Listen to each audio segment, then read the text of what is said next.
자, 이제 한 달 동안 4주 수요일 저녁은 빌립보서를 가지고 4번 강해를 하려고 합니다. 하루에 한 번에 한 장씩 해서 4번을 하려고 합니다. 이 빌립보서를 택한 이유는 저의 목회의 롤 모델이 이 빌립보 교회입니다. 사도 바울은 이 빌립보 교회를 끔찍히 사랑했습니다. 많은 개척 교회를 바울이 개척을 했는데 그 중에서도 특히 애정을 가진 교회, 그게 이 빌립보 교회. 이 빌립보 교회를 우리가 한번 공부를 해보면, 우리 교회가 어떤 교회로 나가야 할 것인가에 대해서 우리가 마음을 모으게 됩니다. 실제적으로 사도 바울은 로마의 감옥에 있을 때 이 빌립보서를 씁니다. 그때가 주후 60년에서 62년경입니다. 그러니까 사도 바울이 죽기 전 몇 해 전입니다. 사도 바울은 이 빌립보서를 쓰면서 그 로마 감옥에서 빌립보 교회를 생각만 하면 그냥 눈시울이 뜨거워지면서 감사와 감격이 절로 나오는 거예요. 그만큼 이 빌립보 교회가 사도 바울에게 참 귀했다는 거예요. 참 좋은 교회였다는 거예요. 그래서 제가 섬기는 우리 덕천교회가, 여러분들이 섬기는 우리 교회가 빌립보 교회처럼 참 좋은 교회로 잘 세워지고, 한 달 동안 이 말씀을 통해서 또 우리가 참 좋은 교회의 모습을 배울 수 있는 그런 귀한 시간이 되시기를 축복합니다. 축복합니다. 자, 3절 말씀 보십시다. 앞에 보십시오. 내가 너희를 생각할 때마다, 이 빌립보 교회를 생각할 때마다 너무 하나님께 감사했다는 거예요. 여러분, 누군가를 생각할 때 감사가 있습니까? 근심이 있습니까? 감사가 있어요. 내가 내 아들을 생각하고 내 딸을 생각하면 하나님 아버지 앞에 감사. 여러분들은 우리 덕천교회를 생각할 때 걱정이 됩니까? 감사가 됩니까? 그런 얘기예요. 지금 사도 바울은 감옥에서도 빌립보 교회 생각만 해도 너무 감사하다는 거예요. 그러면서 빌립보 교회를 위하여 기도할 때마다 기쁨으로 기도했다는 거예요. 여러분, 기도할 때마다 우리는 탄식하며 기도할 때, 근심하며 기도할 때, 걱정, 염려하며 기도할 때가 얼마나 많아요. 그런데 이 빌립보 교회는 사도 바울에게 바울이 그 교회를 위해 기도할 때마다 감사했고 기도할 때마다 기뻤다. 나는 여러분들의 자녀들이, 여러분들이 기도할 때마다 기쁨의 자녀들이 되기를 소망합니다. 축복합니다. 근심 덩어리라 아니라 기쁨 덩어리, 그냥 두고 보기에도 아까운, 내 자식만 생각하면 기도할 때마다 막 눈물이 줄줄 흐르는 그런 자식이 아니라 너무 감사하고 너무 기쁘고. 자, 7절 말씀 같이 읽어봅니다. 시작. 내가 너희 무리를 위하여 이와 같이 생각하는 것이 마땅하니 이는 너희가 내 마음에 있으며 나의 매임과 복음을 변명함과 확정함에 너희가 다 나와 함께 은혜에 참여한 자가 됨이라. 자, 내 마음에, 한번 따라합니다. 내 마음에 너희가 있다. 내 마음에 빌립보 교회 성도들이 있다는 거예요. 그것도 그냥 근심 덩어리로 마음에 있는 게 아니고 기쁨 덩어리로, 감사 덩어리로, 감사 제목으로. 여러분들이 이 몸된 주님의 교회 덕천교회를 떠올리기만 할 때에 여러분들 마음속에 우리 교회가 기쁨의 교회가 되기를, 감사의 기도의 제목이 되기를 축복합니다. 그런 교회 꿈꾸자, 만들어보자, 섬겨보자, 세워보자 하는 게 제 바람이고 또 제 목회의 소원입니다. 자, 8절 말씀 내가 예수 그리스도의 심장으로 너희 무리를 얼마나 사모하는지 하나님이 내 증인이시니라. 한번 따라합시다. 그리스도의 심장으로 얼마나 사모하는지.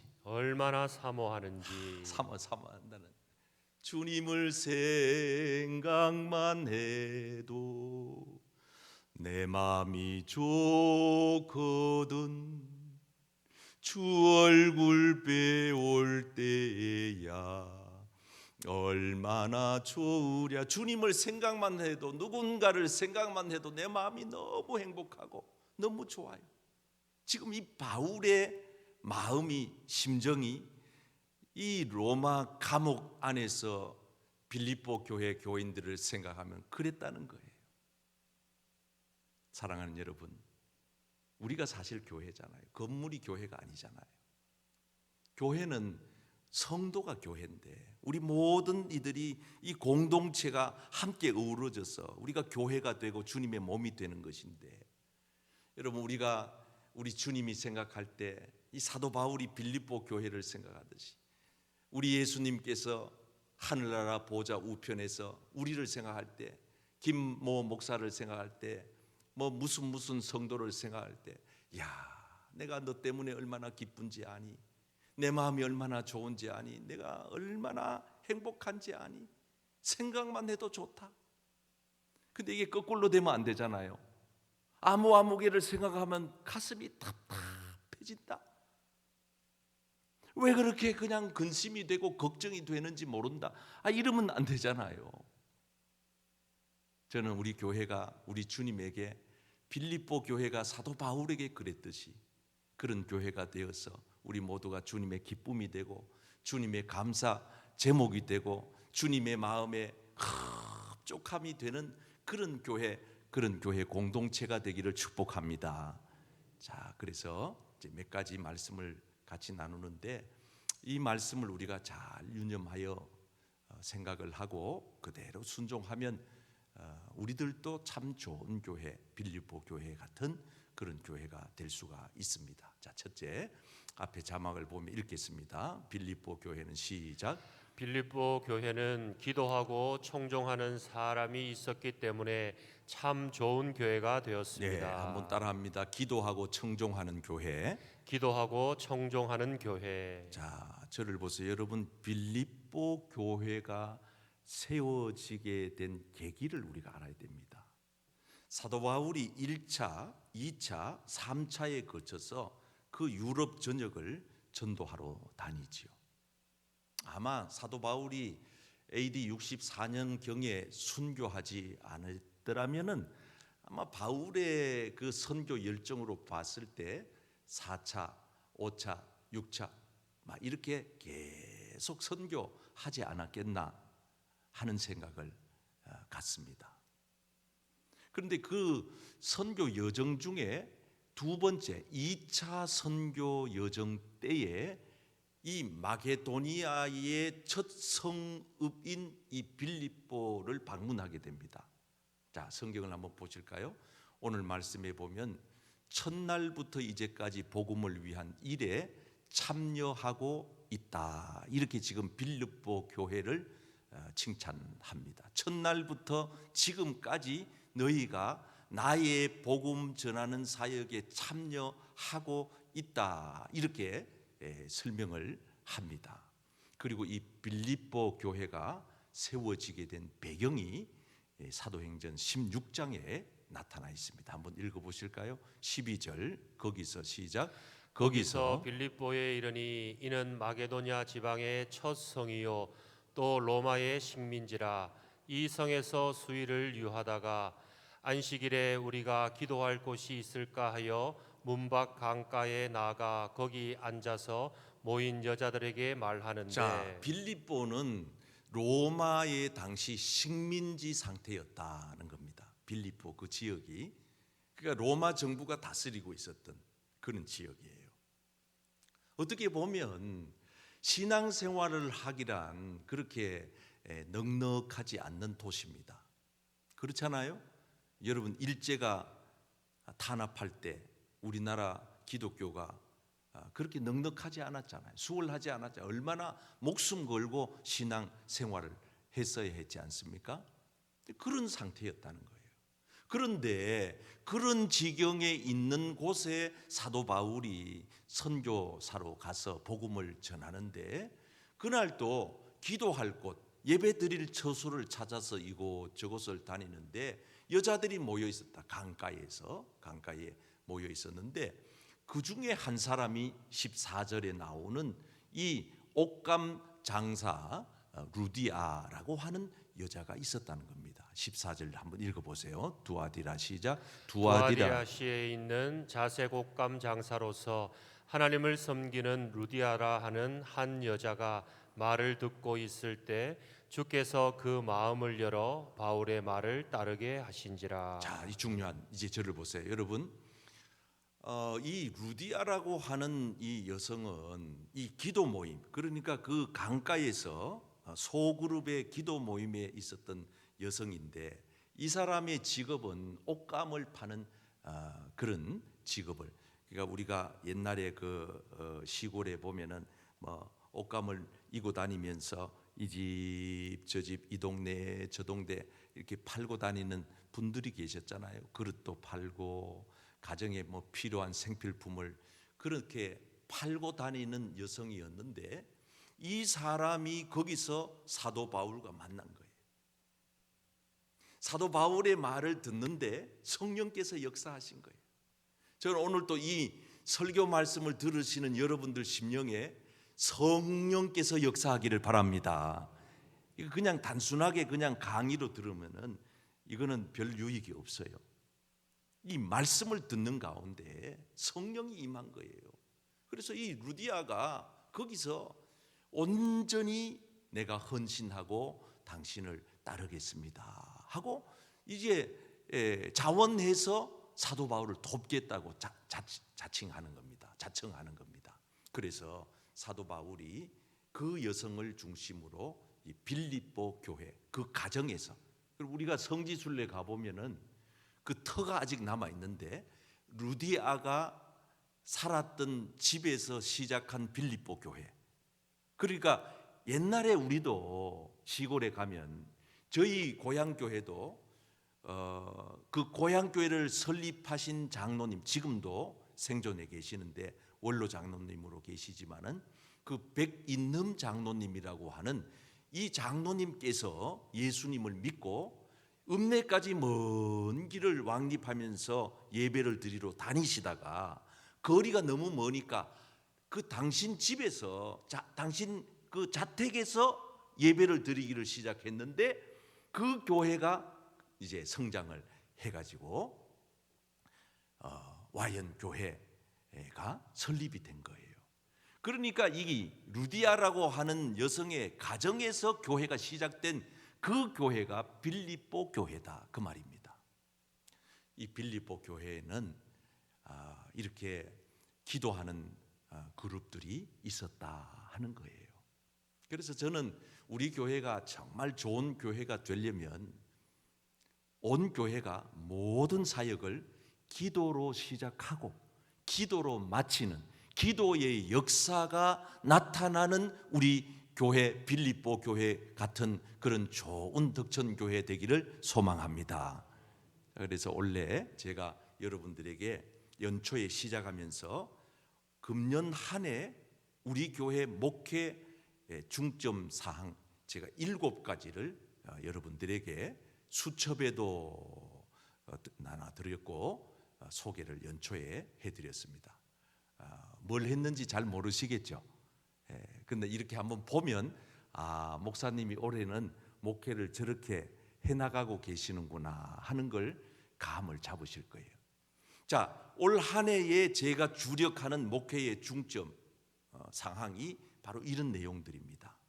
공적인 예배를 회복하기 위해 힘쓰자. 이제 코로나도 이제 5월 되면 완전히 종식된다고 그러니까 아직은 약간 우리가 주춤하고 있지만은 마스크 벗어도 되는데 안 벗고 계시는데 아무튼 자율에 맡기고 있지 않습니까? 공적인 예배를 완전히 회복하자. 이게 첫 번째 올 한 해의 목회의 중점 내용이에요. 두 번째는 우리 교회 학교를 좀 더 든든히 세워 나가자 하는 겁니다. 그래서 우리 교육부에서 중심으로 할 수만 있으면 우리가 잘 후원해주고 밀어주고 지난 당회 때도 우리가 1월 당회에 장로님들과 결정을 하기를 8층에 비어진 공간을 이제 우리가 시설을 잘 수리해서 교육부 아이들이 마음껏 뛰어놀 수 있도록 공간을 우리가 빠른 시간 안에 진행을 하도록 했습니다. 그래서 우리 교육부 아이들이 교회 오면 정말 교회가 가고 싶은 교회로, 오고 싶은 교회로, 이런 교회로 우리가 뒷받침을 하자 하는 게 올 한 해 우리의 목표입니다. 구역 예배. 그래서 우리가 그동안 구역 예배가 완전히 그냥 다 그냥 문 닫듯이 해버렸기 때문에 이제 서서히 구역 예배를 활성화시키자 하는 것이고요. 자, 네 번째 우리 같이 읽겠습니다. 수요 기도회 시작. 수요 기도회, 금요 기도회, 새벽 기도회 및 특별 기도회를 통하여 모든 사역을 기도로 시작하고 기도로 마치도록 합니다. 한번 따라합니다. 기도로 시작하고 기도로 시작하고 기도로 마치자. 기도로 마치자. 우리 교회의 모든 사역의 기초는 기도가 되기를 축복합니다. 기도가 돼야 됩니다. 기도로 모든 사역을 기도로 하는 거예요. 기도 없이 먼저 우리가 나서지 말고 기도하고 예수님처럼 기도하고 제자 뽑고 기도하고 전도하고 파송하고 기도하고 주님의 그 거룩한 십자가를 짊어지고 기도하고 예수님은 아침에도 기도하고 저녁에도 기도하고 무슨 일을 하든지 간에 기도하고 하셨다. 우리 교회의 전반적인 모든 사역이 프로그램이 기도로 시작이 되는, 그래서 기도로 마무리를 짓는 그런 한 해가 되기를 소망합니다. 그래서 올 한 해 이러한 목회의 중점 사항들을 잘 염두에 두시면서 우리 교회 공동체가 빌립보 교회처럼 정말 기도하는 그런 교회로서 참 좋은 교회로 세워져 가는 한 해가 되기를 주님의 이름으로 축복합니다. 축복합니다. 자, 두 번째는 빌립보 교회는 어떤 교회냐? 다 같이 읽겠어요. 시작. 빌립보 교회는 바울의 사역에 동참하는 사람들이 많았기 때문에 참 좋은 교회가 되었습니다. 자, 한번 따라합니다. 사역에 동참하는 교회. 사역에 동참하는 교회. 그렇습니다. 주의 일에 동참하는 교회가 빌립보 교회였습니다. 사도 바울이 그러니까 이 빌립보 교회가 없었더라면 선교 사역을 이룰 수가 없어요. 이 빌립보 교회에 그 동력이 있었기 때문에 사역이 가능했던 겁니다. 오늘 본문 7절 말씀입니다. 다 같이요. 시작. 내가 너희 무리를 위하여 이와 같이 생각하는 것이 마땅하니 이는 너희가 내 마음에 있으며 나의 매임과 복음을 변명함과 확정함에 너희가 다 나와 함께 은혜에 참여한 자가 됨이라. 네, 한번 따라할까요? 은혜에 참여하자. 은혜에 참여하자. 예배에 참여하자. 예배에 참여하자. 봉사에 참여하자. 봉사에 참여하자. 헌신에 참여하자. 헌신에 참여하자. 기도에 참여하자. 기도에 참여하자. 여러분 참여하는 이들이 되기를 바랍니다. 이렇게 그냥 먼 산에서 불구경하듯이 구경꾼 되지 말고 참여하라는 거예요. 동력하라는 거예요. 특히 이 4장 14절에 가서 보면은 너희가 나의 괴로움에 참여했다. 참. 그러니까 여러분 우리가 좋은 일이 있을 때 같이 기뻐해 주는 것도 참 쉽잖아요. 그죠? 남의 자식이 취직했다. 그러면 아이고 축하한다 그래 놔놓고도 내 자식은 아직 못했는데 이 축하하는 것도 쉽지가 않아. 근데 남의 어려움에 참여하는 건 더 어려워요. 남의 슬픔에 여러분들이 가서 같이 슬퍼해주고 남의 아픔에 제가 막 너무너무 괴롭고 힘들고 고통스럽고 어려울 때 누가 나한테 밥 한 번 사주는 게 얼마나 위로가 되든지. 여러분들은 힘든 일이 없으셨는지 모르지만은 여러분 어떻습니까? 누가 말 하나라도 어렵고 힘들 때 위로의 말 한마디 해주면 그게 그렇게, 물론 우리가 하나님 바라보고 잘 견디고 참고 하지만은 사람의 위로도 필요하다 그 말이에요. 빌립보 교회는 바울의 괴로움에 참여한 교회였습니다. 15절 말씀해 보십시오. 아직 대놓고 얘기하잖아요. 대놓고 뭐라고 얘기하는지 한번 읽어보세요. 시작. 빌립보 사람들아, 사람들아 너희도 알거니와 복음의 시초에 내가 마게도냐를 떠날 때에 주고받는 내 일에 참여한 교회가 너희 외에 아무도 없었느니라. 주고받는 일 아멘. 뭐예요? 후원하는. 정말 배고플 때 누가 먹을 거 한 그릇 사주면은 얼마나 그게 오래 기억이 남는지 몰라요. 누가 아플 때 이렇게 한번 찾아와도요, 병원에 이래 있을 때, 입원해 있을 때 혼자 적적한데 누가 와가지고 이래 문안해 주면은요, 그 얼마나 위로가 되는지 몰라요. 그냥 대놓고 얘기하는 거예요. 너희들이 나에게 이렇게 많은 것을 공급해 주었다, 후원해 주었다, 사람도 보내주고 물질도 보내주고 선교하는데 모자람 없도록 그때마다 채워주었다. 그럼 이 빌립보 교회가 부자 교회였느냐? 아니라는 거예요. 성경이 이렇게 얘기합니다. 너희가 많은 환난과 시련 가운데에 극심한 가난이 있었지만은 풍성한 연보를 넘치게 해주었다. 기가 막힌 얘기예요. 여러분, 그러니까 돈 많은 부자들이 헌금하고 헌신하고 교회에 충성하는 것 같지만 전혀 그렇지 않아요. 제가 목회해 보니까 없는 분들이 내가 도와주고 싶은데 그분이 보니까 헌금 통계표를 보면 매주 올라와. 뭐가 그렇게 감사할 게 많고 뭐가 그렇게 하나님 앞에 드릴 게 많은지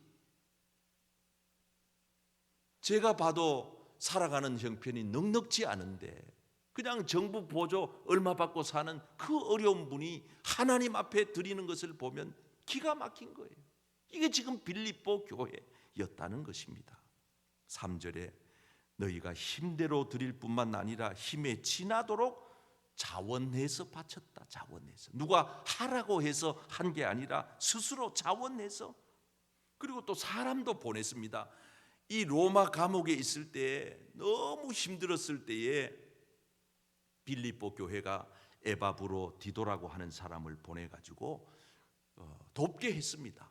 한번 25절 읽어보세요. 시작. 그러나 에바브로 디도를 너희에게 보내는 것이 필요한 줄로 생각하노니 그는 나의 형제요 함께 수고하고 함께 군사된 자요 너희 사자로 내가 쓸 것을 돕는 자라. 이 에바브로 디도가 사도 바울에게 와가지고 빌립보 교회에 연보를 전달하고 거기 와가지고 몸도 성치 않는 분이에요. 이분도 지병이 있어요. 그러니까 이 병들어서 죽게 될 판인데도 그러니까 자기 몸도 돌보지 아니하고 그래서 사도 바울에게 와서 옥바라지를 하고 빌립보 교회 교인들의 헌금을 전달하고 선교비를 구제비를 갖다가 주면서 그랬던 이 사람이 자기 30절에 죽음에 이르러서도 자기 목숨을 돌보지 아니하고 나를 섬기는 너희의 일에 부족함을 채우려 했다. 이러면서 잊을 수 없는 사실을 지금 얘기하고 적어놓고 있는 겁니다. 고마웠다.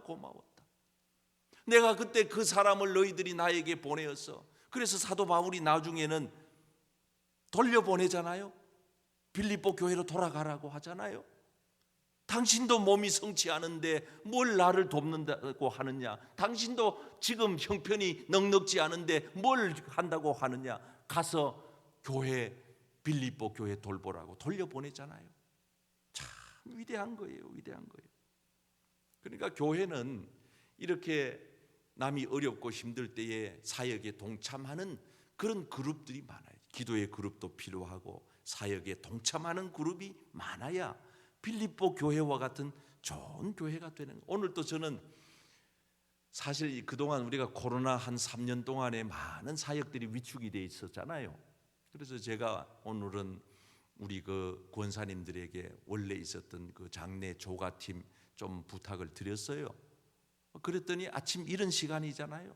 우리 권사님들이 고맙게 나오셔가지고 그 조가복을 입고 조가를 해주니까 만약에 오늘 우리 조가팀 권사님들이 그 그룹이 와가지고 장례 예배에 참여해주지 않았더라면은 우리 부목사님하고 그냥 몇 분밖에 없어요. 얼마나 쓸쓸하겠어요. 어려울 때에 우리가 가서 같이 돌봐주고 난 그래서 우리 장로님들이, 우리 권사님들이, 우리 재직들, 중직들이 이런 걸 좀 귀 기울여 잘 들으셔서, 목사님 부조 없이 어떻게 빈손으로 가요? 아니에요. 그분이 나한테 부조 안 했는데 그럼 나도 안 하고 그냥 빈손으로 가지. 중요한 거는 예배 가서 그 발인 예배, 입간 예배 함께 참여해 주는 거. 그리고 어떤 교인들은 보면 자기는 한 번도 남의 집에 장례 예배, 발인 예배, 입간 예배 참석을 한 번도 안 해놔놓고 자기 집에는 또 안 온다고 그렇게 또 섭섭하다고 하니, 그것도 문제예요. 내부터 다른 사람의 아픔에 가서 동참할 수 있는, 이 빌립보 교회가 좋았다는 것은 이렇게 굳은 일에, 어려운 일에 함께 뛰어들었다는 거, 참여했다는 거예요.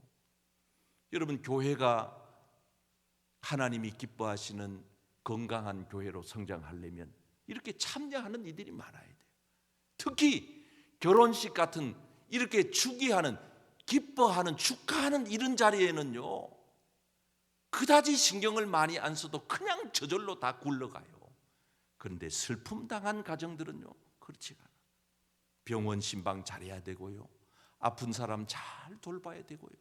우리 교회 지금 암투병하는 이들이 꽤나 있습니다. 매번 제가 명단을 파악하고 새벽마다 기도합니다. 그리고 지난 주일날에도 우리 집사님 한 분이 구강암, 이거 지금 항암 들어가는데 항암 받아야지요, 방사선 받아야지요. 그러니까 눈물을 펑펑 흘리면서 안수기도 받고 가는데 제 가슴이 무너지는 거예요. 이 어려움 당한 사람들에게 같이 참여하는 교회, 올 한 해 여러분 삶 가운데 우리 교회의 어려운 이들에게 참여하는 그런 성도들이 다 되셔서 빌립보 교회같이 참 좋은 교회가 되기를 주님의 이름으로 축원합니다. 자, 세 번째 우리 다 같이 마지막으로 읽겠습니다. 시작. 빌립보 교회는 최악의 상황을 최선의 상황으로 받아들였기 때문에 참 좋은 교회가 되었습니다. 한번 따라합니다. 최악의 상황을 최선의 상황으로. 최악의 상황, 그러니까 상황보다가 중요한 것은 해석입니다. 오늘 사도 바울은 본문 12절에서 내가 당한 일은 뭐예요? 지금 감옥에 갇힌 그 사실을 얘기하는 거예요. 그런데 이것이 오히려 복음 전파에는 도움이 됐다고 말하고 있습니다. 왜냐? 어떤 도움이 됐느냐? 14절 말씀 보세요. 다 같이 시작. 형제 중 다수가 나의 매임으로 말미암아 주 안에서 신뢰함으로 겁없이 하나님의 말씀을 더욱 담대히 전하게 되었느니라. 예, 한번 따라합시다. 담대히 전도하게 되었습니다. 사도 바울이 감옥에 갇혀 있는 이 사실 때문에 빌립보 교회 교인들은 폭발적으로 영적인 부흥이 일어난 거예요. 아, 우리도 저 선생님처럼, 저 선교사처럼, 저 목사님처럼 우리도 저렇게 하자. 그래서 잠자던 영혼들이 깨어나는 거예요. 이제 옛날에 저 아프가니스탄에 가서 단기 선교 갔다가 그 탈레반들에게 목숨을 잃었던 저 샘물교회 청년들이 있습니다. 지금도 저 제주도에 가면은 그 이기풍 선교 기념관 앞에 앞마당에 그 선교사님 그때 인솔해서 가셨던 그 선교사님의 그 묘비가 새겨져 있는데, 그때 모든 사람들이 한국 교회를 지탄하고 샘물교회를 조롱하고 손가락질을 했지만은 그 교회에 담임했던 그 목사님은 오히려 그 일들로 말미암아 샘물교회가 영적으로 폭발적으로 성장했다는 거예요. 영적으로 잠자던 교인들의 영혼이 깨어났다는 거예요. 여러분, 그렇습니다. 오늘 이 시대는 잠자는 영혼들이 너무 많아서, 그래서 하나님은 우리에게 깨어나기를 원하시는 거죠. 사도 바울은 지금 감옥에 갇혀 있으면서도 위대한 선교를 하고 있잖아요. 보통 사람 같으면 이제는 내가 이쯤 됐으면, 이제 이 정도 했으면 할 만큼 했어, 그러고 그냥 손 놓고 세월 보내면서 그렇게 시간을 보낼 수 있었겠지만은 바울은 그러지 않았어요. 하나님 앞에서 그는 그 감옥에 갇힌 채로 하나님 앞에 기도하며 뭘 했습니까? 4권의 성경을 거기서 써내잖아요. 그 옥중 위대한 서신 에베소서, 빌립보서, 골로새서, 빌레몬서, 이 짧은 내용에 정말 보석 같은 옥중 서신을 그 감옥에서 그가 기록을 하고 써내잖아요. 그러니까 여러분들에게 주어진 환경을 탓하지 말고 그 환경 속에 하나님이 나타내고자 하는 그 크신 뜻을 깨달을 수 있게 되기를 축복합니다. 자꾸 우리는 막 왜 하필 나만 고난을 당하느냐고, 왜 우리 가정에만 이런 어려움이 있느냐고, 왜 우리 회사에만 이러냐고 그러지 말고, 원망하고 불평하지 말고, 그 어렵고 힘든 상황에서 하나님이 일궈내시고자 하는 그 뜻을, 그래서 우리가 최종 믿는 것은 무엇입니까? 로마서 8장 28절, 우리가 알거니와, 시작, 우리가 알거니와 하나님을 사랑하는 자 곧 그의 뜻대로 부르심을 입은 자들에게는 모든 것이, 따라합시다, 모든 것이 합력하여 선을 이루느니라. 믿으시면 아멘. 결과적으로 하나님이 하나님의 때에 하나님의 방법으로 하나님의 일을 이루시기 때문에 우리는 그걸 믿고 나가는 겁니다. 그러므로 사랑하는 성도 여러분, 언제나 여러분들의 환경에, 상황에 주저앉고 좌절하지 말고 그 속에서 역사하시는 하나님의 위대하신 일들을 미리 바라보면서 감사하시길 바랍니다. 이 가사를 한번 보세요. 왜 나만 겪는 고난이냐고 불평하지 말라 이 말이에요. 고난의 뒤편에 있는 주님의 축복을 미리 땡겨 보시라 이 말이에요. 그러면 감사할 수 있어요. 너무 견디기 힘들어도 주님이 일하고 있다는 사실을 믿고. 사랑하는 성도 여러분, 오늘도 주님 손잡고 일어설 수 있기를 바랍니다. 일어설 수 있기를 바랍니다. 자, 우리 4가지 결론 말씀 같이, 기도 제목입니다. 오늘 같이 읽겠습니다. 시작. 기도하고 청종하는 사람이 되게 하소서. 복음의 사역에 동참하게 하소서. 최악의 상황을 최선의 상황으로 받아들이게 하소서. 어떤 상황 속에서도 예수 그리스도를 먼저 생각하게 하소서. 아멘.